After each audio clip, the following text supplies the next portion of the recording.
We are on Daf Ayin Beis Amud Beis. Today's Daf is Daf Ayin Gimel, and where the Mishnah is going to tell us who needs to participate in a meal and who can be included in someone else's participation. We've seen in the last Mishnah people who are traveling together come to a lodge. Is the way we've been using Michael's interpretation of this. We come to a place where they're staying together, and the question is when they can count as a single unit and when they must count as separate units. Here, our mission is going to talk about people who rely on someone else for their sustenance. Now, the Gemara is also going to tell us machlokas between Rav and Shmuel of whether or not it's based upon where you sleep or where you eat. So the Mishnah says, brothers who are still being supported, whether financially for food or actually picking up food from their parents. So it's called samech al shulchan aviyan. They are eating off their father's table or relying on their father's table. But they sleep at home. Now, this sleeping at home indicates that there's some basis of where they sleep, but nevertheless, it says that they're sleeping at home. So tzrichan eruv l'chal echad v'echad. They need a separate eruv for each one of them.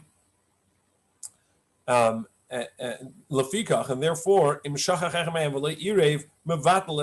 if one of them did not participate in the eruv, meaning in the communal food basket for the eruv that everybody needs to participate in, if they didn't, they will invalidate the eruv until such time that they relinquish their rights to the courtyard.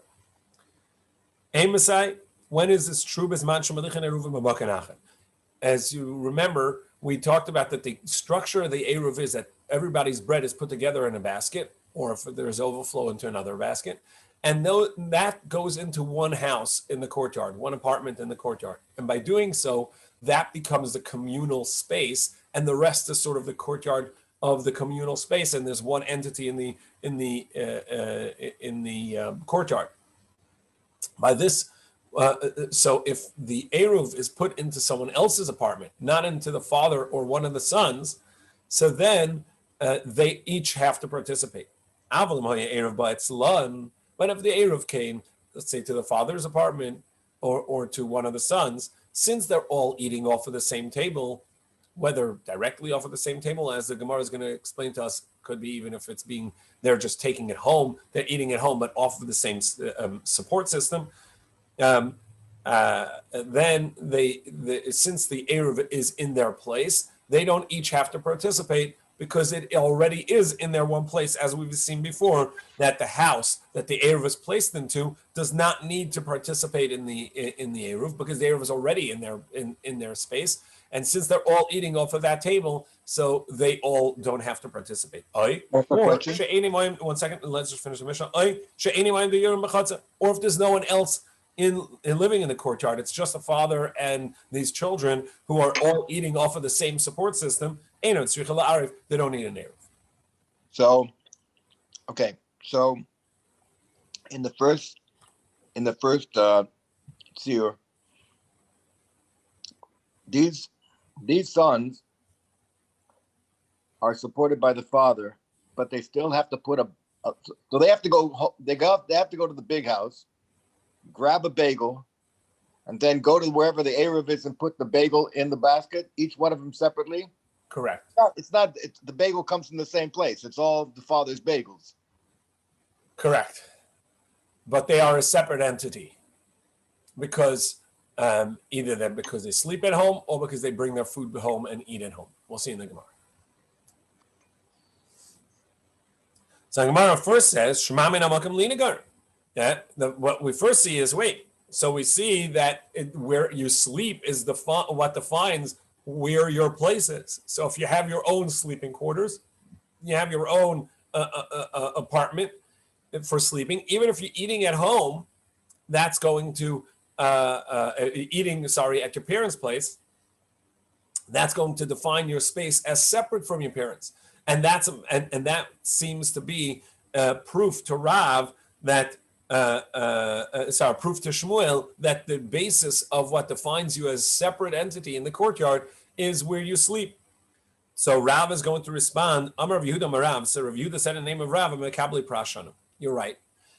That everybody would agree if the person is actually eating with the parents. In other words, they don't have their own meal at home. They only eat at or almost exclusively eat at their parents' home.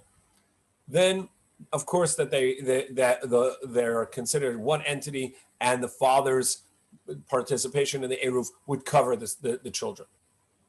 The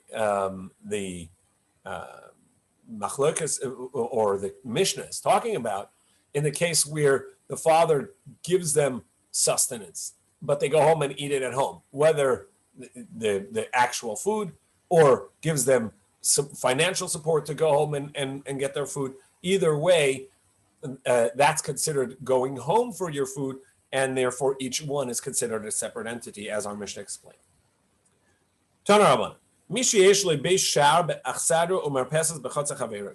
Somebody who owns a gazebo in a courtyard that they don't live in, or they own a foyer in a gazebo they don't live in, or they live they own a porch in a courtyard they don't live in.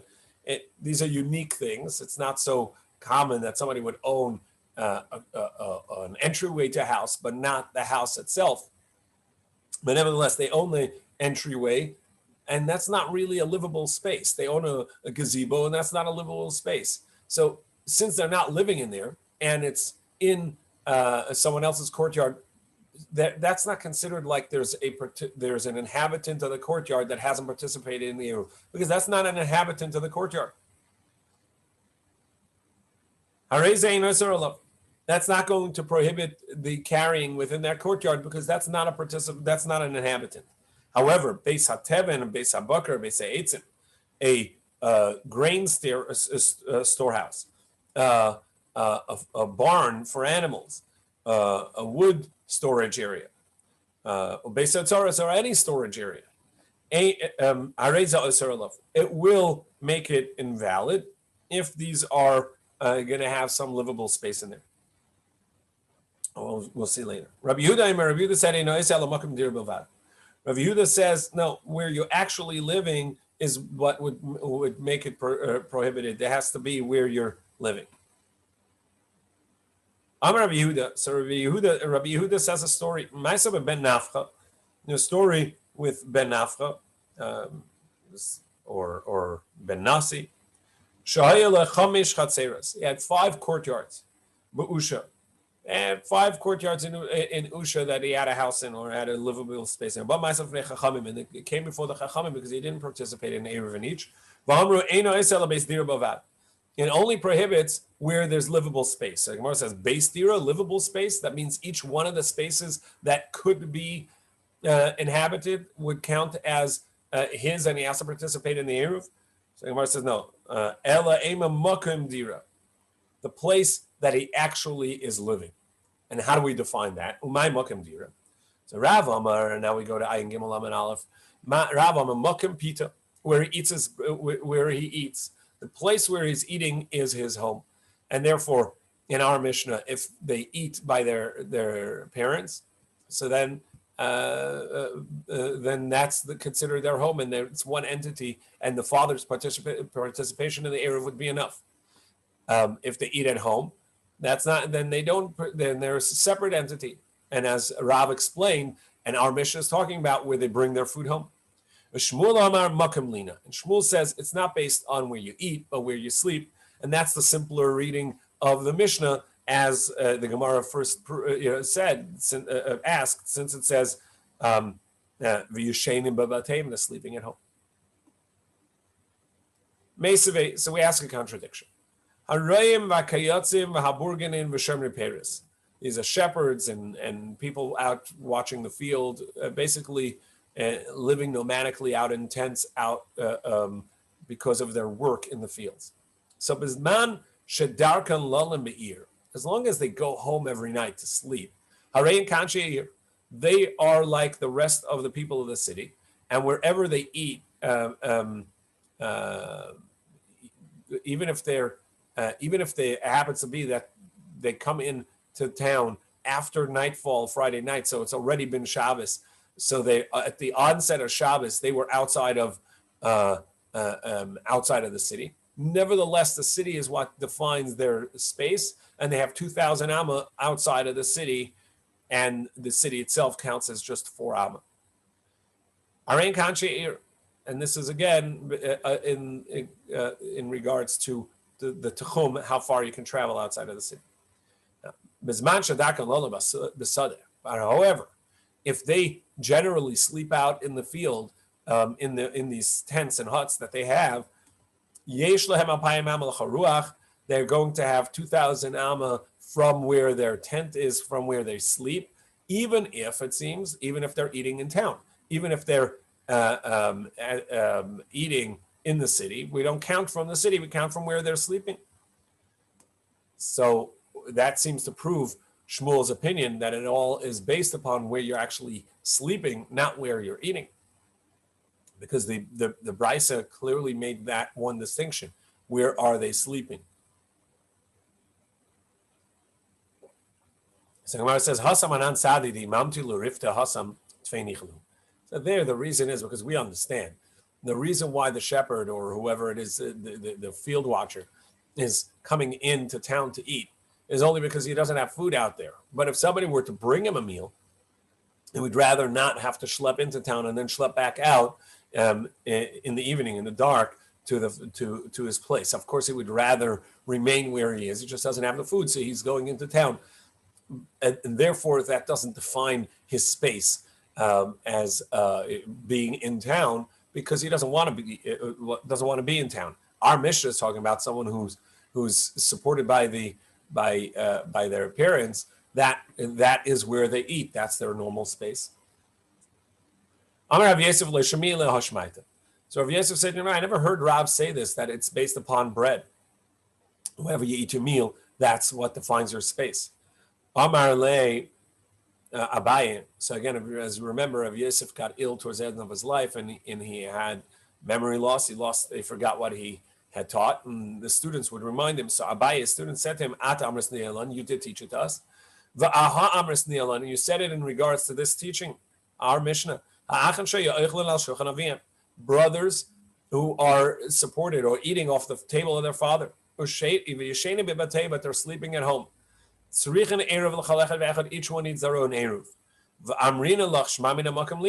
So we said to you, so we see that it's based upon where you sleep and not where you eat, because they're eating by their father and they're sleeping at home, and we see that it counts as they count as a separate entity. Amrislan Allah, and on that you explained to us, Amar Rav Yehuda Marav, that Rav Yehuda had quoted Rav as saying, "B'mekabli prashanu." Our Mishnah is talking about not that they're actually sitting at their father's table and eating, because if that was the case, indeed they would be one entity with their father, and the father's participation in the eruv would suffice to cover them. Rather, these are people that get their food from their parents, but they take it home and eat at home. So they're independent, and they are independent entities. Only if there's no one else in the courtyard, or if the eruv is in the father's house, that would exempt them, because ultimately they're getting the food from the same place. But if the eruv is in any other house in the courtyard, they each independently have to participate.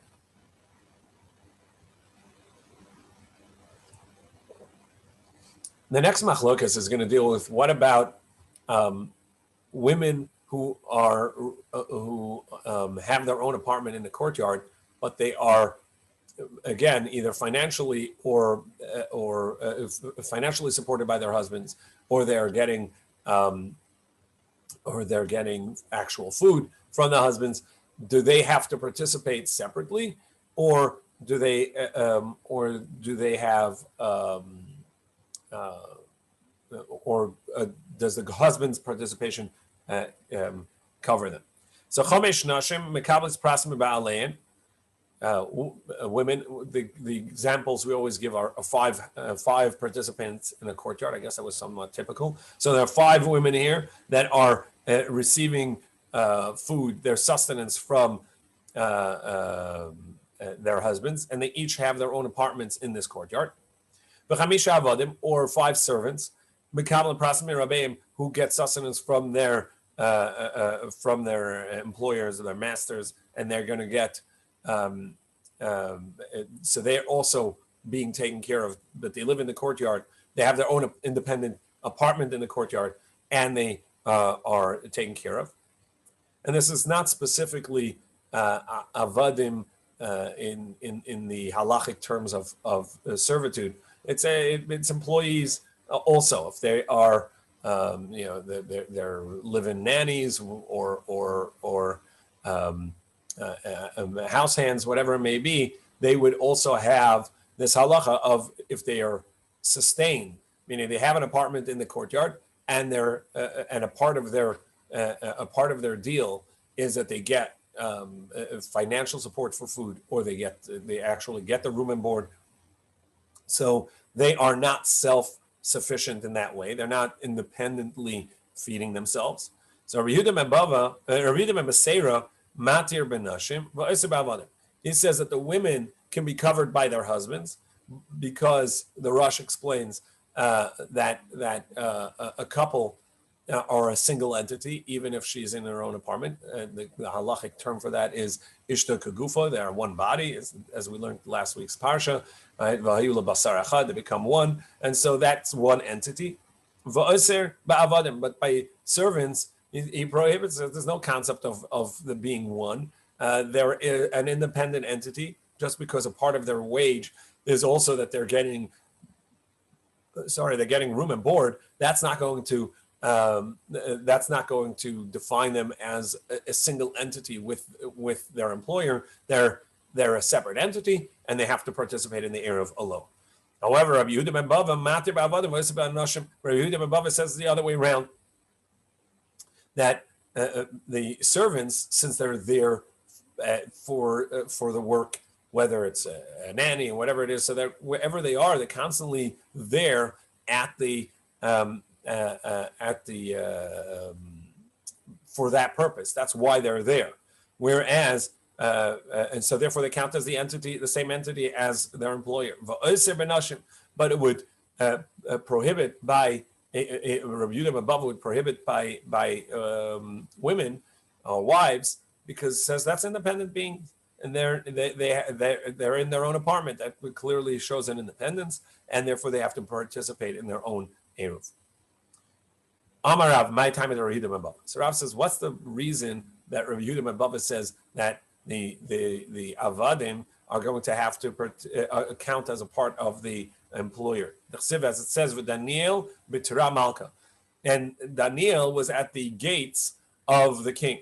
What does it mean? He was always at the gate of the king, but that's where he lived, meaning wherever he was always at the beck and call of the king, right? And so therefore, even though he wasn't always at the gate, nevertheless, it counts as if he's always at the gate. And that's the concept that when you get room and board and you live in this courtyard on account of the employer, or this is what you're obligated to do, so then it counts as if you're a part of that entity, and the employer's participation in the Eruv is going to cover you. That's a reading about.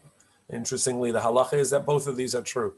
Even though Rabbi Yehuda ben Beseira, Rabbi Yehuda ben Bava disagree in the opposite terms, but the halacha is that they are both true, that the participation of the employer would cover the nanny, and the participation, even if they have their own apartment, or even if it's a separate building in the courtyard, and the same for a woman, a wife, and of course, as we saw in our Mishnah, for children, even if they're adults, if they are sustained and supported by their parents.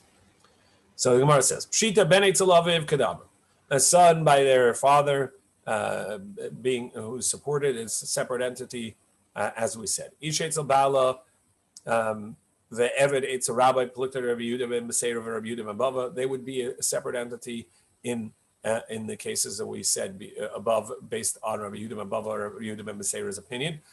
and they would have us to do a separate Eruv or join, or they can be covered by the others' Eruv, as we explained. What about Talmud Eitzer Rabbi? What about a student who is living there to study by their teacher?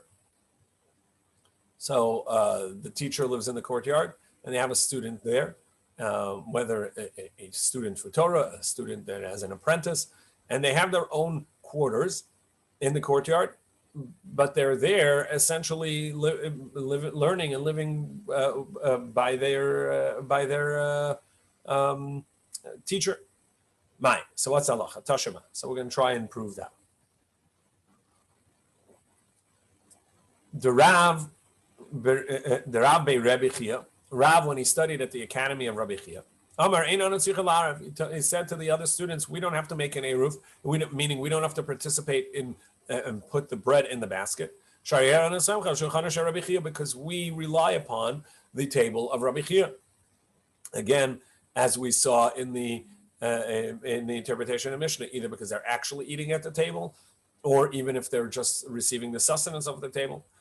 Rabbi Chia Bei Rabbi and Rabbi Chia Bei Rabbi said the same thing as well. Because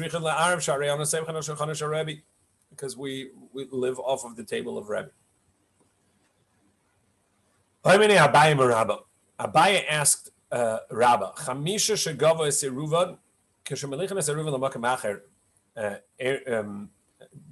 five people, they in one courtyard, they made an eruv together. And as we've seen, now if they want to join their eruv together with another courtyard, do they each eruv echad lekula? Can one person from the group of five bring an eruv on behalf of this now single entity? So you have courtyard A and courtyard B. They're near each other, and they have a doorway between their courtyards. And the five participants of courtyard A made an eruv. We'll call them Eruv Courtyard A Incorporated, right? They're now a separate entity, a single entity of an Eruv in the courtyard because they've put their breads together in a basket. Now they want to join in with B. There's a merger happening. Can one represent the whole group by bringing an Eruv on behalf of them, all of them? Or do we say that each one themselves has to participate with the others and join in with them? And that's something that we already saw earlier. We discussed this yesterday and previously in regards to the five people living in the lodge, that whether they count as a single entity. This came up multiple times in Beis Shammai, Basil's interpretation as well. Amar Lei, so Abaye asked Rabbah this question. He said to him, Eruv echad lekula. One person can carry it, can take a bread over on behalf of this one group to the other Eruv, and that would count as a good participation.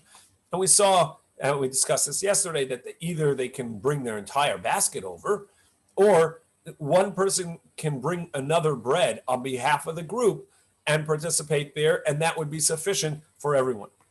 So Abaye challenged Rabbah and says, okay, fine, accept it, that when you have a group of five in courtyard A, and they want to participate in courtyard B, one person can represent the group.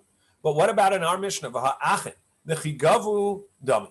In our Mishnah, if there are no other participants in the courtyard, they don't have to make an eruv, meaning they're not really separate entities. They're a single entity because they get their sustenance, they get their support from the father's household. They are one entity. They're like five, one courtyard that has joined together in an eruv, because here their bread basket is their father's house. So they're a single entity. Yet, if the eruv is in another person's apartment, meaning they want to join with another group, they're a subgroup within the courtyard. The children and their father are a subgroup, even though they have multiple apartments, but they are a subgroup because we see that they count as a single entity in regards to if there's no one else there, they don't have to make an eruv. If the bread basket comes into their father's house, they don't have to participate in the eruv. They're considered a single entity. And yet, when this subgroup of this courtyard wants to join with the Eruv, meaning the Eruv is going into another apartment within the courtyard, they each independently have to participate. And yet each one has to participate separately. So the Gemara says, there are other people dwelling in the courtyard, right? And therefore, the migu dahani asri, hani nami asri. So we say, since they have to participate in the Eruv, and each one counts as a separate entity, therefore they even prohibit each other, and they're going to count as a separate entity in regards to themselves. In other words, Rabbi is saying it's true. If 5 people participated in an Eruv independently in courtyard A, and they each put their bread in a basket, so they actively made themselves an entity, then one can participate, one can represent them in joining the next chutzner as well. However, in our case, this is a in between case. They didn't do anything to be considered a single entity. They didn't each put a bread into their father's household to become an entity.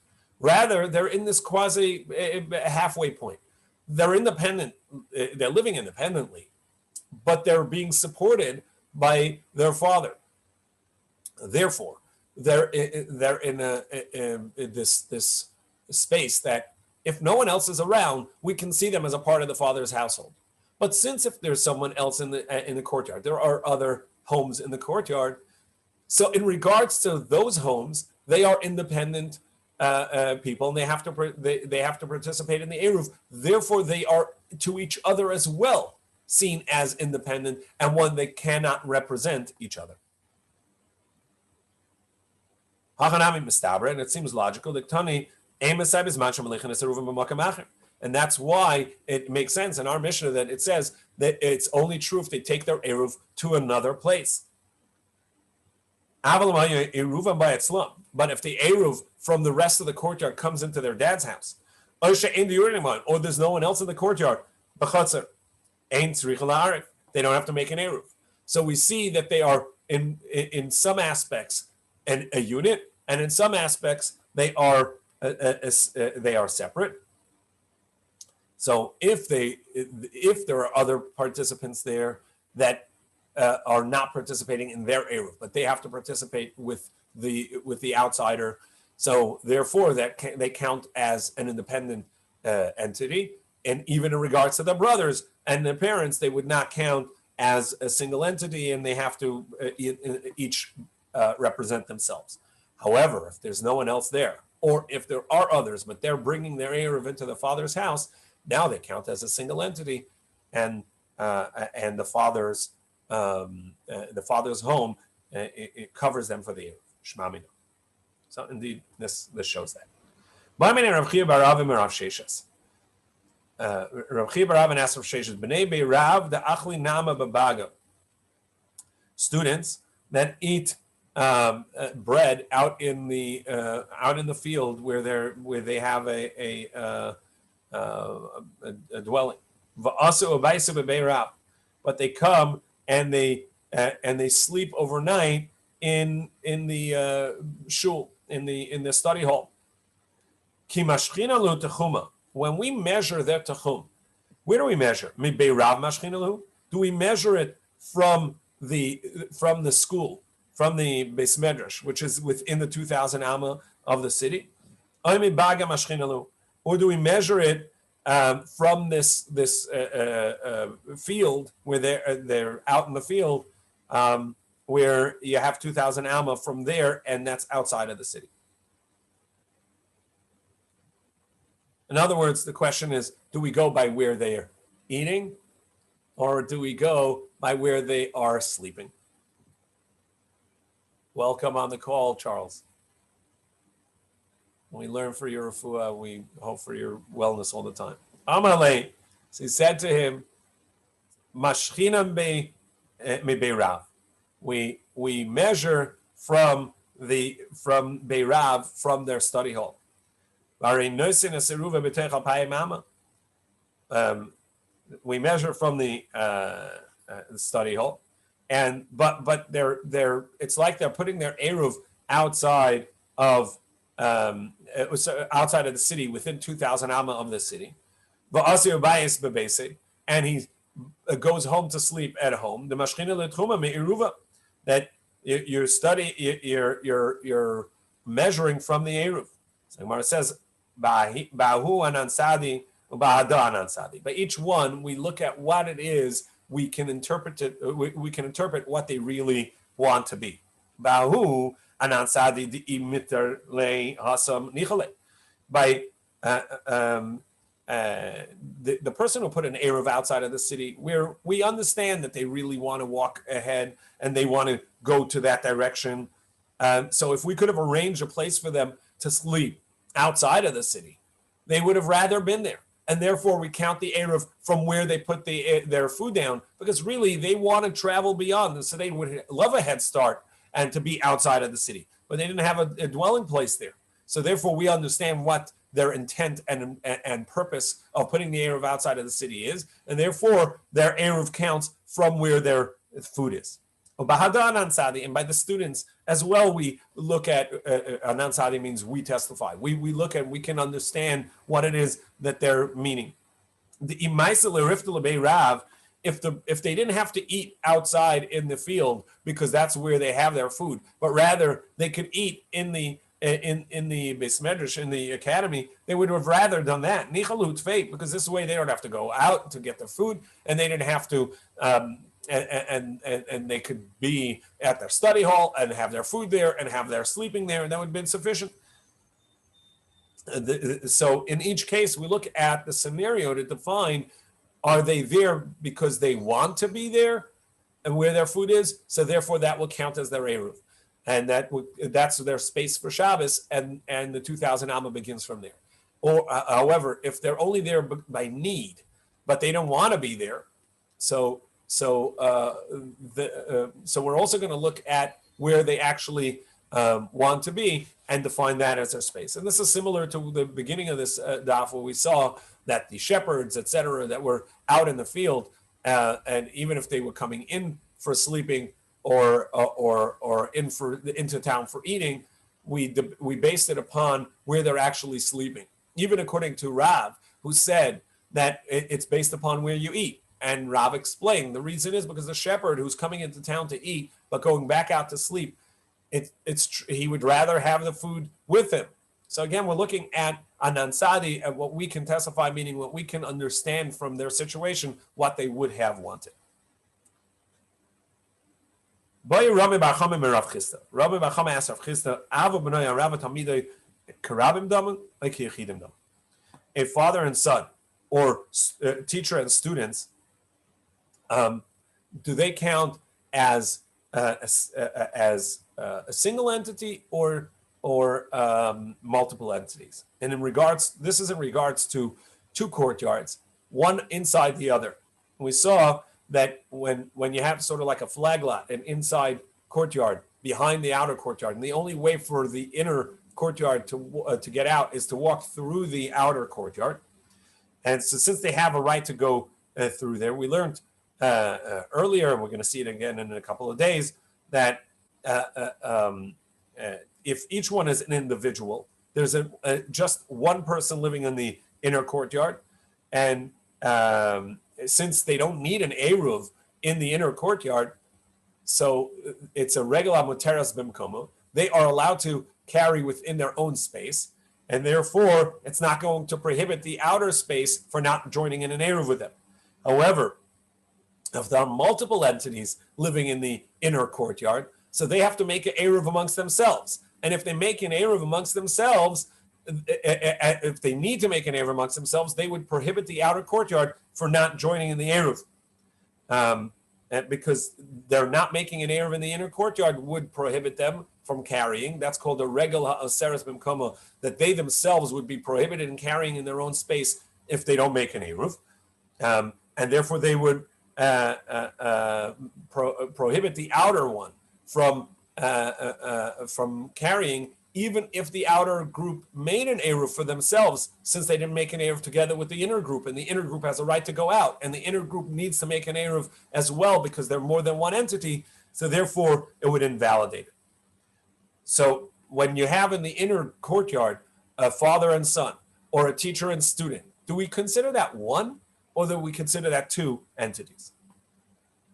Do they need, if they're the only ones in that inner courtyard, do they need an Eruv for themselves or not?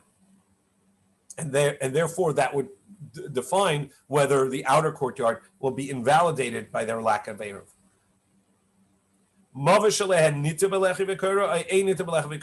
Similarly, if they had an alleyway, right, and the halacha of an alleyway is that it needs two courtyards with houses in the courtyards, and if they are independent individuals, the father and the son are independent, or the student and the teacher are independent, so that would count as two courtyards. One of the father, one of the son, or one of the teacher, one of the student.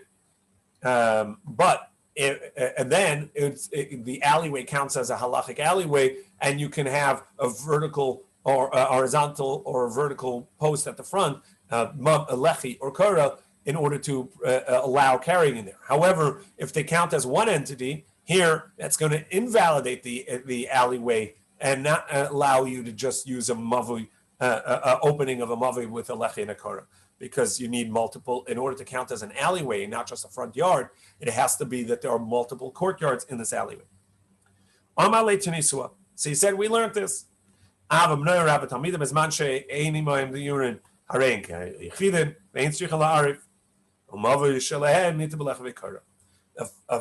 father, a son, or a student and a teacher, if there are other dwellers there, then they count as separate entities. If they are the only ones there, they count as a single entity. And that really is like our Mishnah, and like we said before, that they're in this in-between space. If they're alone, they count as a single entity. If there are others there, then they too count as separate. The Mishnah teaches, Chamish Chatzeros, you have 5 courtyards, Psuchas Zulazu, Psuchas Amavi. They are each open to each other, as well as each open to the street, to the alleyway.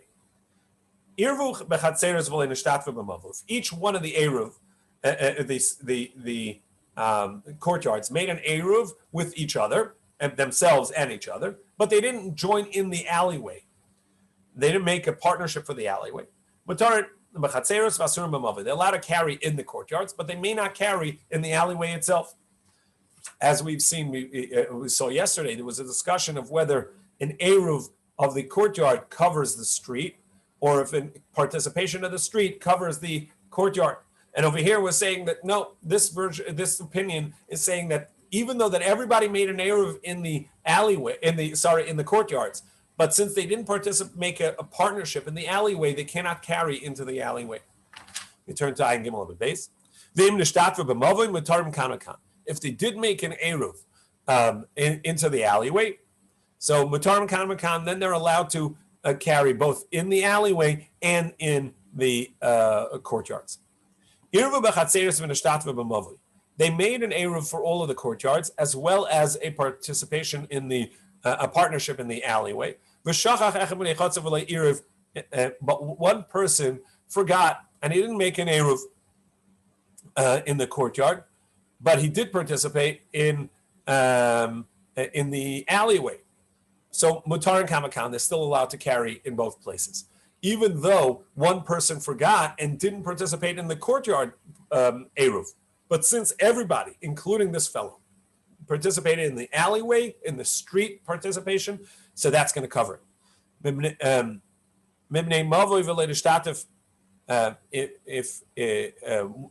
If one person forgot and didn't participate in the street, Mutar B'Chatzer is allowed to carry in the courtyards, but they're not allowed to carry in the courtyard, in the actual alleyway, until he relinquishes his rights there. Because the alleyway is to the courtyards, like the courtyard is to the street, to the house. And just as like the courtyard in the house, one person not participating is going to invalidate it, so too over here, one person participating in one person not participating in the alleyway is going to invalidate that, and they can only carry in the courtyard.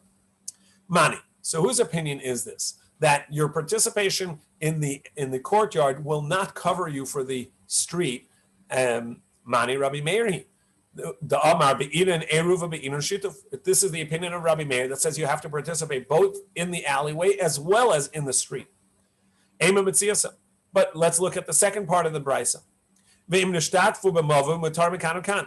If they participated in the alleyway, even if they didn't make an eruv for the courtyard, they can carry in both places because they all participated in the courtyard, and all the alleyways are open to the courtyard. So if they can carry in the alleyway, they can carry in the courtyard, and they can carry their homes. So whose opinion is that? Asal Rabbanan. That's the opinion of the Rabbanan who say that one covers the other. The Amri b'chadasagi that say it's sufficient either an eruv or a shituf, either a participation in the courtyard or in the alleyway. Holakash. Sigmar says no, that's not a contradiction. The imnishtatfu nami kamar. What it means is that they made a participation in the courtyard, in the eruv of the courtyard, as well as a participation of the a shituf, a partnership in the alleyways meal. So they participated in both. Okay, so that's the explanation of the middle case. Ema Seifa, let's look at the last case. There it says explicitly they participated in the eruv and they made a participation in the alleyway. And one person forgot and didn't make the eruv in the courtyard, but he did participate in the alleyway. Mutar and Kamakana can carry both cases. Now, what's the case? Did he relinquish his rights in the courtyards? If he didn't relinquish his rights, amai mutar, what can they carry in the courtyard? He's not relinquished his rights. And so one person in the courtyard did not participate in the eruv. Elopshita the batel must be that he relinquished his rights. Ema Seifa, we'll look at the next case. Somebody that everybody participated in the courtyard eruv, but one person did not participate, and everybody participated in the street as well, besides for one person. Then we say it's invalid. V'ida batil, and if he had relinquished his rights, why can't they carry into the street? And if you tell me Rameir doesn't hold that you can relinquish your rights in a street, you can only relinquish your right in the courtyard. But we have a brisa that explicitly says Rameir says that you're allowed to, that it counts if they relinquish their rights into the street. Must be that the Mishnah is talking about that it did not relinquish his rights. And if the end means he didn't relinquish rights, so too in the beginning he did not relinquish his rights. So what it seems like is Reisha v'Sefer Rabbi Meir, Metzias Rabbanan. That the first and last parts of the Mishnah are according to Rabbi Meir, in the middle is the Rabbanan, and that doesn't seem right. So tomorrow we'll give the answer to this question: what's the meaning of our Mishnah?